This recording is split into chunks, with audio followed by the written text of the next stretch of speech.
भारत के यशस्वी प्रधानमंत्री माननीय नरेंद्र भाई मोदी जी अपने मनोभाव प्रकट करेंगे।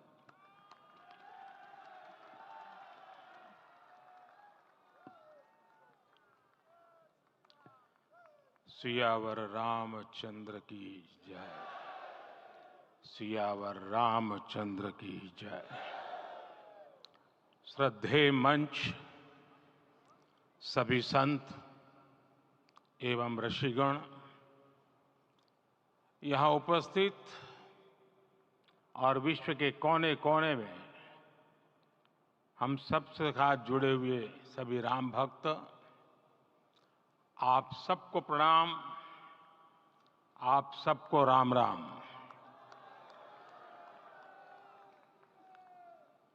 आज हमारे राम आ गए हैं।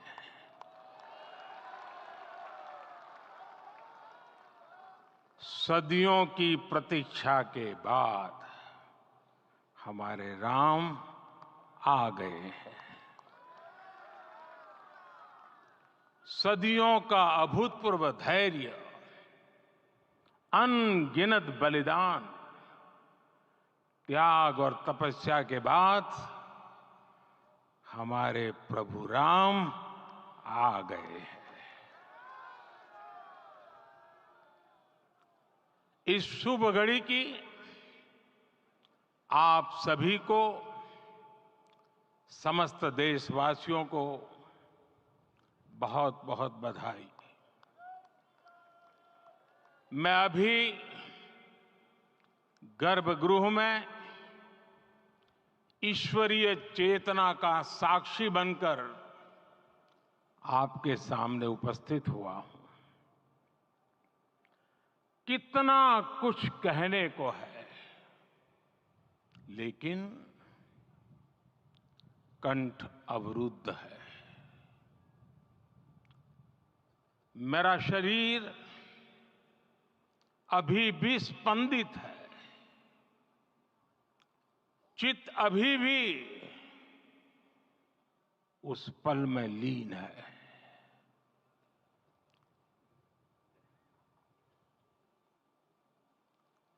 हमारे रामलला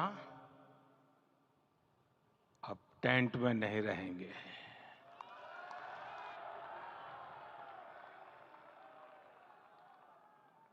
हमारे रामलला अब इस दिव्य मंदिर में रहेंगे। मेरा पक्का विश्वास है, अपार श्रद्धा है कि जो घटित हुआ है, इसकी अनुभूति देश के, विश्व के कोने कोने में राम भक्तों को हो रही होगी।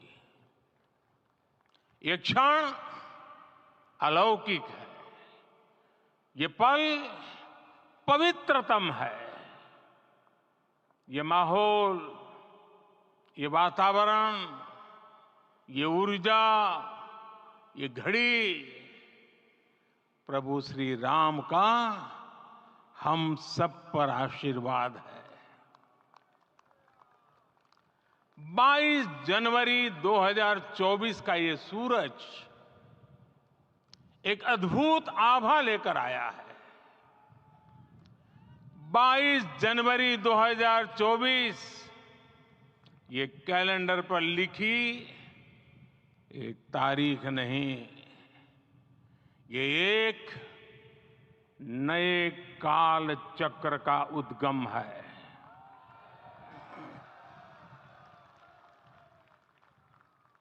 राम मंदिर के भूमि पूजन के बाद से प्रतिदिन पूरे देश में उमंग और उत्साह बढ़ता ही जा रहा था। निर्माण कार्य देख देशवासियों में हर दिन एक नया विश्वास पैदा हो रहा था। आज हमें सदियों के उस धैर्य की धरोहर मिली है। आज हमें श्री राम का मंदिर मिला है। गुलामी की मानसिकता को तोड़कर उठ खड़ा हो राष्ट्र, अतीत के हर दंश से हौसला लेता हुआ राष्ट्र ऐसे ही नव इतिहास का सृजन करता है। आज से 1000 साल बाद भी लोग आज की इस तारीख की, आज के इस पल की चर्चा करेंगे।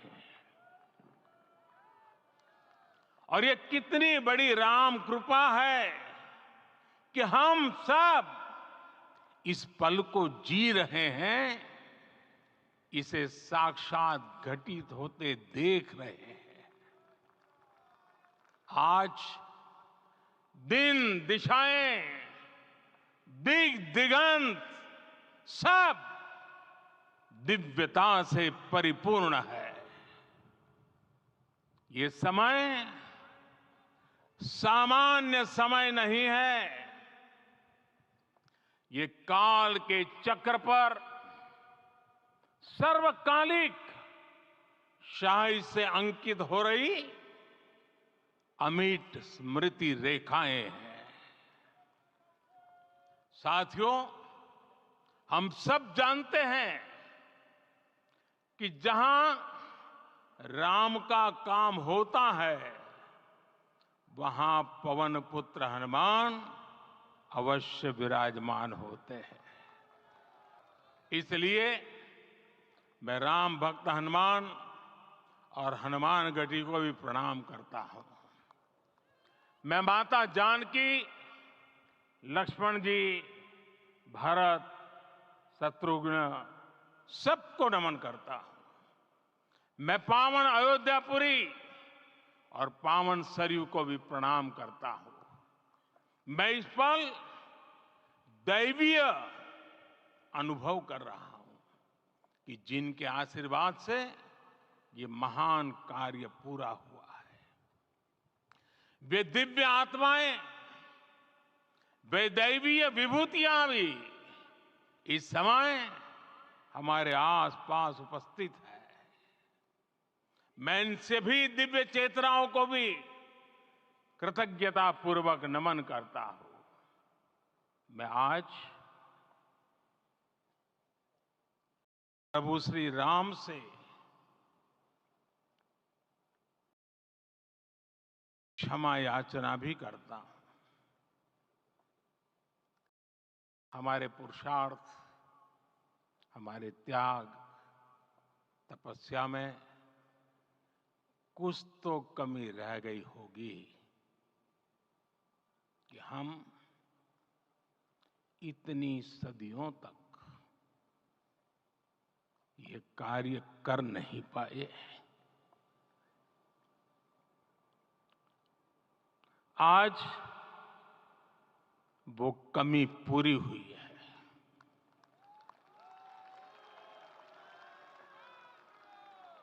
मुझे विश्वास है प्रभु राम आज हमें अवश्य क्षमा करेंगे।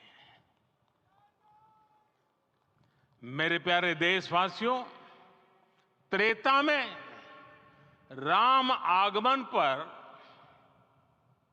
पूज्य संत तुलसीदास जी ने लिखा है, प्रभु बिलो की हर से पुरबासी, जनित वियोग विपत्ति समनासी। अर्थात प्रभु का आगमन देकर ही सब अयोध्यावासी, समग्र देशवासी हर्ष से भर गए। लंबे वियोग से जो आपत्ति आई थी, उसका अंत हो गया। उस कालखंड में तो वो वियोग केवल 14 वर्षों का था। तब भी इतना असह्य था। इस युग में तो अयोध्या और देशवासियों ने सैकड़ों वर्षों का वियोग सहा है। हमारी कई कई पीढ़ियों ने वियोग सहा है। भारत के तो संविधान में उसकी पहली प्रति में भगवान राम विराजमान है।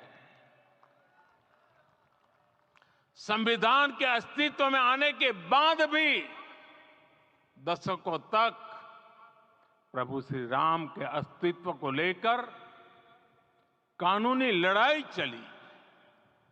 मैं आभार व्यक्त करूंगा भारत की न्यायपालिका का, जिसने न्याय की लाज रख ली।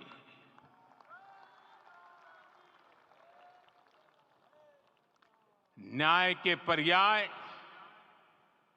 प्रभु राम का मंदिर भी न्यायबद्ध तरीके से ही बना।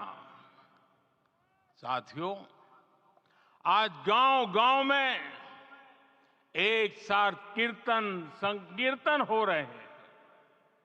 आज मंदिरों में उत्सव हो रहे हैं, स्वच्छता अभियान चलाए जा रहे हैं। पूरा देश आज दीपावली मना रहा है। आज शाम घर घर राम ज्योति प्रज्वलित करने की तैयारी है। कल मैं श्री राम के आशीर्वाद से धनुषकोडी में राम सेतु के आरंभ बिंदु अरिचल मुनाई पर था।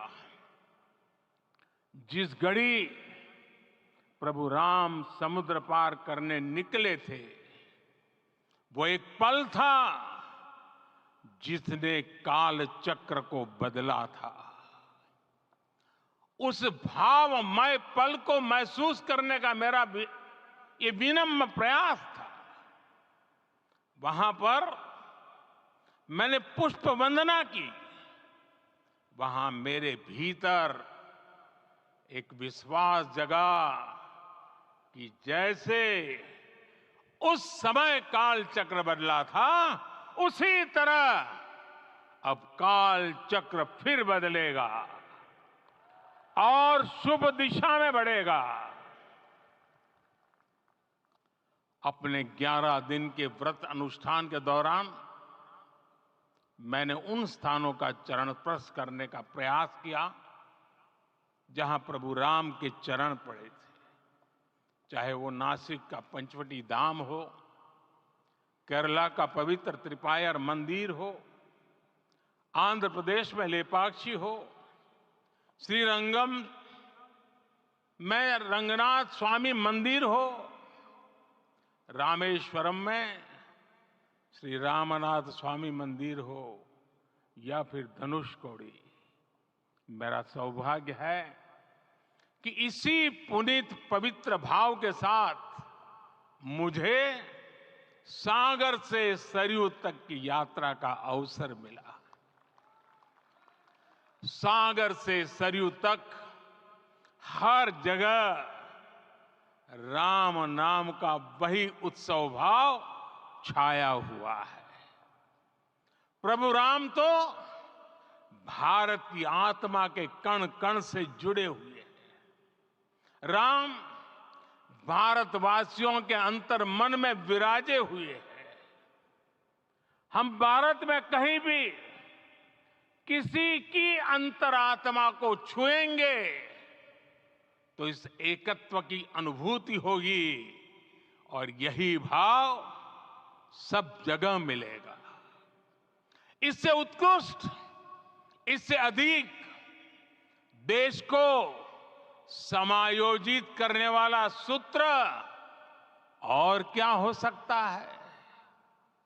मेरे प्यारे देशवासियों, मुझे देश के कोने कोने में अलग अलग भाषाओं में रामायण सुनने का अवसर मिला है, लेकिन विशेषकर पिछले 11 दिनों में रामायण अलग अलग भाषा में अलग राज्यों से मुझे विशेष रूप से सुनने का मौका मिला। राम को परिभाषित करते हुए ऋषियों ने कहा है, रमन्ते यस्मिन् इति रामः, अर्थात जिसमें रम जाए वही राम है। राम लोक की स्मृतियों में, पर्वत से लेकर परंपराओं में सर्वत्र समाये हुए हैं। हर युग में लोगों ने राम को जिया है। हर युग में लोगों ने अपने अपने शब्दों में अपनी अपनी तरह से राम को अभिव्यक्त किया है। और ये राम रस जीवन प्रवाह की तरह निरंतर बहता रहता है। प्राचीन काल से भारत के हर कोने के लोग राम रस का आचमन करते रहे हैं। राम कथा असीम है और रामायण भी अनंत है। राम के आदर्श, राम के मूल्य, राम की शिक्षाएं सब जगह एक समान है। प्रिय देशवासियों, आज इस ऐतिहासिक समय में देश उन व्यक्तित्वों को भी याद कर रहा है जिनके कार्य और समर्पण की वजह से आज हम ये शुभ दिन देख रहे हैं। राम के इस काम में कितने ही लोगों ने त्याग और तपस्या की पराकाष्ठा करके दिखाई है।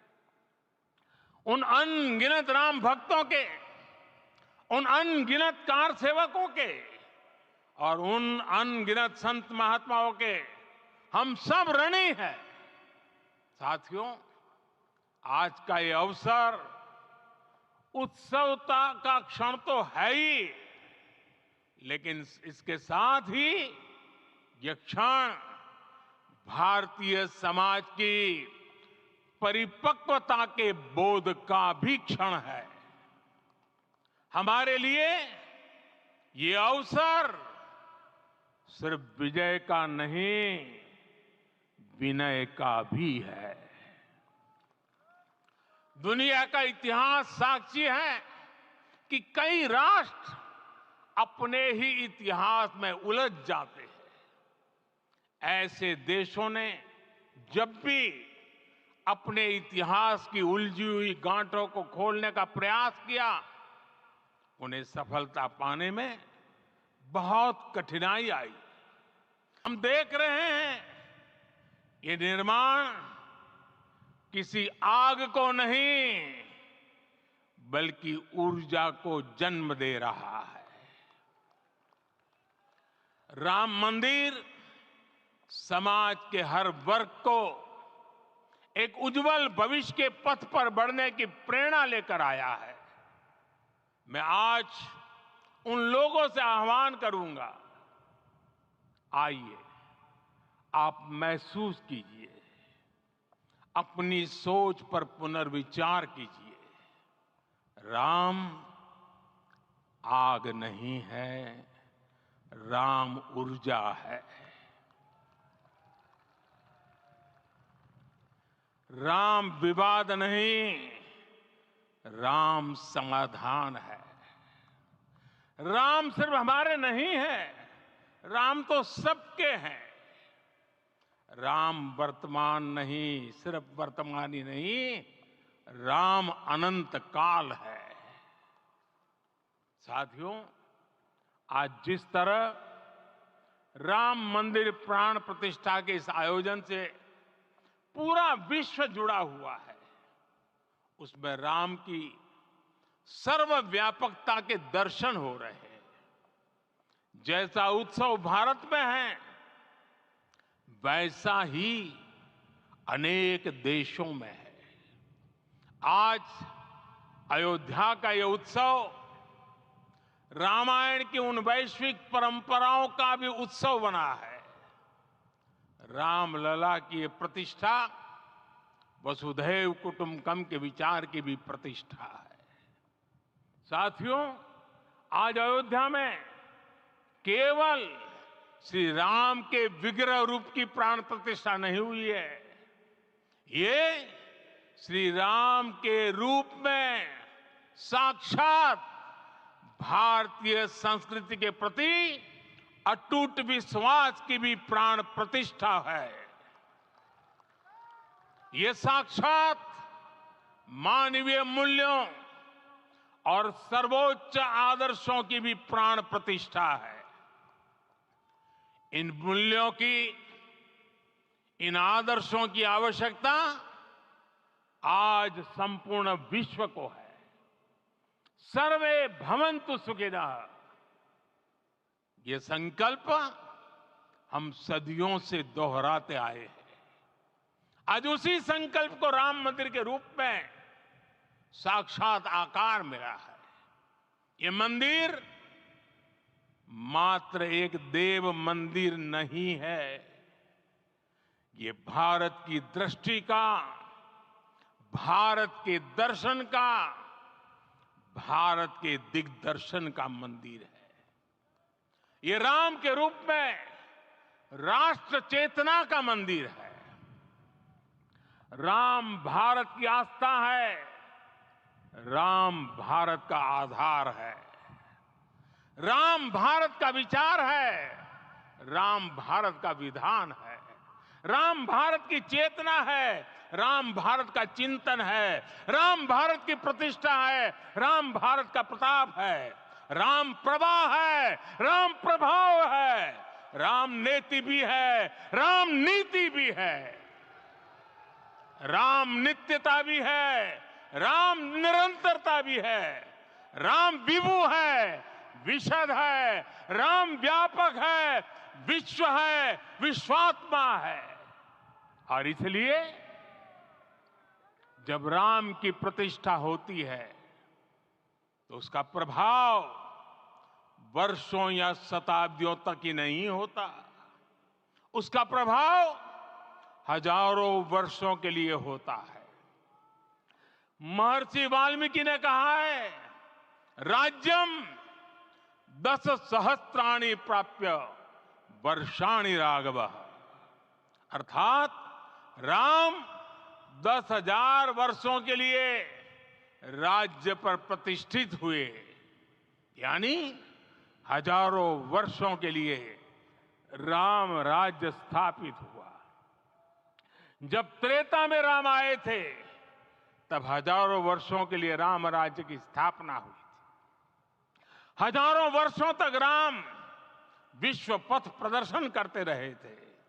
और इसलिए मेरे प्यारे देशवासियों, आज अयोध्या भूमि हम सभी से, प्रत्येक राम भक्त से, प्रत्येक भारतीय से कुछ सवाल कर रही है। श्री राम का भव्य मंदिर तो बन गया, अब आगे क्या? सदियों का इंतजार तो खत्म हो गया, अब आगे क्या? आज के इस अवसर पर जो दैवीय आत्माएं हमें आशीर्वाद देने के लिए उपस्थित हुई हैं, हमें देख रही हैं, उन्हें क्या हम ऐसे ही विदा करेंगे? नहीं, कदापि नहीं। आज मैं पूरे पवित्र मन से महसूस कर रहा हूं कि काल चक्र बदल रहा है। ये सुखद संयोग है कि हमारी पीढ़ी को एक कालजयी पथ के शिल्पकार के रूप में चुना गया है। 1000 वर्ष बाद की पीढ़ी राष्ट्र निर्माण के हमारे आज के कार्यों को याद करेगी। इसलिए मैं कहता हूं, यही समय है, सही समय है। हमें आज से इस पवित्र समय से अगले 1000 साल के भारत की नींव रखनी है। मंदिर निर्माण से आगे बढ़कर अब हमें सभी देशवासी यहीं इस पल से समर्थ, सक्षम, भव्य, दिव्य भारत के निर्माण की सौगंध लेते हैं।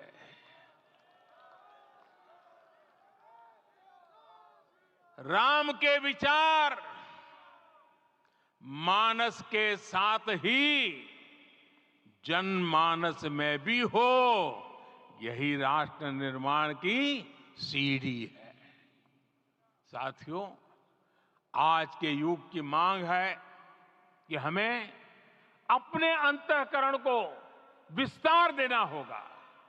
हमारी चेतना का विस्तार देव से देश तक, राम से राष्ट्र तक होना चाहिए। हनुमान जी की भक्ति, हनुमान जी की सेवा, हनुमान जी का समर्पण, ये ऐसे गुण हैं जिन्हें हमें बाहर नहीं खोजना पड़ता। प्रत्येक भारतीय में भक्ति, सेवा और समर्पण के भाव समर्थ, सक्षम, भव्य, दिव्य भारत का आधार बनेंगे। और यही तो है देव से देश और राम से राष्ट्र की चेतना का विस्तार। दूर सुदूर जंगल में, कुटिया में जीवन गुजारने वाली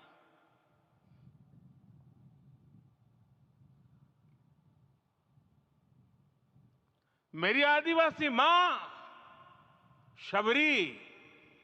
शबरी का ध्यान आते ही अप्रतिम विश्वास जागृत होता है।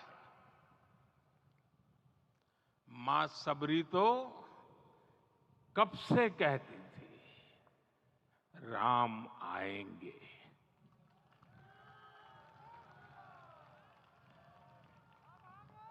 प्रत्येक भारतीय में जन्मा यही विश्वास समर्थ, सक्षम, भव्य भारत का आधार बनेगा। और यही तो है देव से देश और राम से राष्ट्र की चेतना का विस्तार। हम सब जानते हैं कि निषाद राज की मित्रता सभी बंधनों से परे है।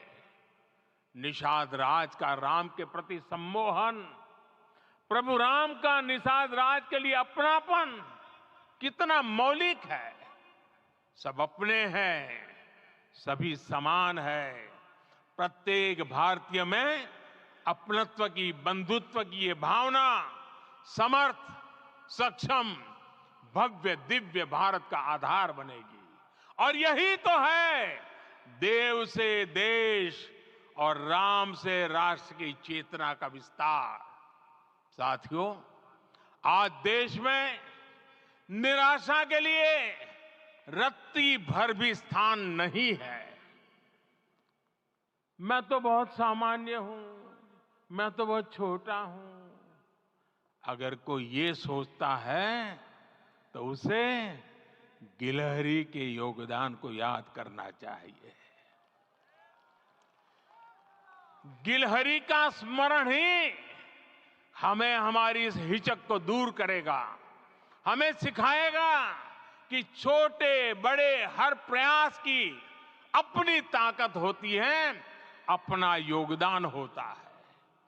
और सबके प्रयास की यही भावना समर्थ, सक्षम, भव्य, दिव्य भारत का आधार बनेगी। और यही तो देव से देश और राम से राष्ट्र की चेतना का विस्तार। साथियों, लंकापति रावण प्रकांड ज्ञानी थे, अपार शक्ति के धनी थे, लेकिन जटायु जी की मूल्य निष्ठा देखिए। वे महाबली रावण से भिड़ गए, उन्हें भी पता था कि वो रावण को परास्त नहीं कर पाएंगे, लेकिन फिर भी उन्होंने रावण को चुनौती दी। कर्तव्य की यही पराकाष्ठा समर्थ, सक्षम, भव्य, दिव्य भारत का आधार है। और यही तो है देव से देश और राम से राष्ट्र की चेतना का विस्तार। आइए हम संकल्प लें कि राष्ट्र निर्माण के लिए हम अपने जीवन का पल पल लगा देंगे। राम काज से राष्ट्र काज, समय का पल पल, शरीर का कण कण राम समर्पण को राष्ट्र समर्पण के ध्येय से जोड़ देंगे। मेरे देशवासियों, प्रभु श्री राम की हमारी पूजा विशेष होनी चाहिए। ये पूजा स्व से ऊपर उठ करके समष्टि के लिए होनी चाहिए। ये पूजा अहम से उठकर वयम के लिए होनी चाहिए। प्रभु को जो भोग चढ़ेगा वो विकसित भारत के लिए हमारे परिश्रम की पराकाष्ठा का प्रसाद भी होगा। हमें नित्य पराक्रम, पुरुषार्थ, समर्पण का प्रसाद प्रभु राम को चढ़ाना होगा। इनसे नित्य प्रभु राम की पूजा करनी होगी, तब हम भारत को वैभवशाली और विकसित बना पाएंगे। मेरे प्यारे देशवासियों, ये भारत के विकास का अमृत काल है। आज भारत युवा शक्ति की पूंजी से भरा हुआ है, ऊर्जा से भरा हुआ है। ऐसी सकारात्मक परिस्थितियां फिर न जाने कितने समय बाद बनेगी। हमें अब चूकना नहीं है, हमें अब बैठना नहीं है। मैं अपने देश के युवाओं से कहूंगा, आपके सामने हजारों वर्ष की परंपरा की प्रेरणा है। आप भारत की उस पीढ़ी का प्रतिनिधित्व करते हैं जो चांद पर तिरंगा लहरा रही है। वो 15 लाख किलोमीटर की यात्रा करके सूर्य के पास जाकर मिशन आदित्य को सफल बना रही है। जो आसमान में तेजस और सागर में विक्रांत का परचम लहरा रही है। अपनी विरासत पर गर्व करते हुए आपको भारत का नव प्रभात लिखना है। परंपरा की पवित्रता और आधुनिकता की अनंतता दोनों ही पथ पर चलते हुए भारत समृद्धि के लक्ष्य तक पहुंचेगा। मेरे साथियों, आने वाला समय अब सफलता का है। आने वाला समय अब सिद्धि का है। ये भव्य राम मंदिर साक्षी बनेगा भारत के उत्कर्ष का, भारत के उदय का। ये भव्य राम मंदिर साक्षी बनेगा भव्य भारत के अभ्युदय का, विकसित भारत का। ये मंदिर सिखाता है कि अगर लक्ष्य सत्य प्रमाणित हो, अगर लक्ष्य सामूहिकता और संगठित शक्ति से जन्मा हो, तब उस लक्ष्य को प्राप्त करना असंभव नहीं है। ये भारत का समय है और भारत अब आगे बढ़ने वाला है। शताब्दियों की प्रतीक्षा के बाद हम यहां पहुंचे हैं। हम सब ने इस युग का, इस कालखंड का इंतजार किया है। अब हम रुकेंगे नहीं, हम विकास की ऊंचाई पर जाकर ही रहेंगे। इसी भाव के साथ रामलला के चरणों में प्रणाम करते हुए आप सभी को बहुत बहुत शुभकामनाएं। सभी संतों के चरणों में मेरे प्रणाम। सियावर रामचंद्र की, सियावर रामचंद्र की, सियावर रामचंद्र की।